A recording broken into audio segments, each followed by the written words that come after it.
Mummy gift, daddy gift, అమ్మా నాన్నల దీవెనలతో, నాన్నకు ప్రేమతో, అంజన్న ఆశీసులతో, ఎల్లమ్మ తల్లి దీవెనతో నన్ను చూసి ఏడవకురా, కళ్ళల నిప్పులు పోసుకోకురా, అప్పు చేసి కొన్నా అని బండ్లు, కార్లు, ఆటోలు, లారీల మీద రాసుకుంటారు.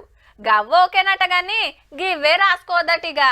కులాలు బండ్లు ఎక్కద్దు, కుల సంఘాలు కార్లు ఎక్కద్దు, కులం పేరుతోటి బ్యానర్ పెట్టద్దు, కులస్తుల కోసం అని ర్యాలీలు తీయద్దు అని ఆర్డర్ వేసింది ఉత్తరప్రదేశ్ సర్కారు.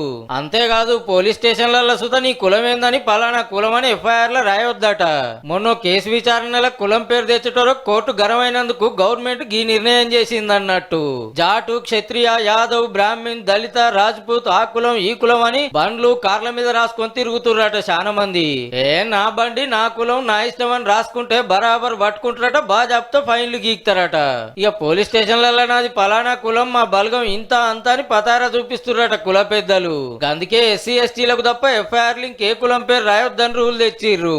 కులాలను ఊకే పబ్లిసిటీ చేసుకున్నతోని లేనిపోని పంచాయతీలు మోపైతున్నాయి, పబ్లిక్ నిమ్మలం లేకుంటుంది. ఇవన్నీ బంద్ చేయాలనేది గవర్నమెంట్ మాట.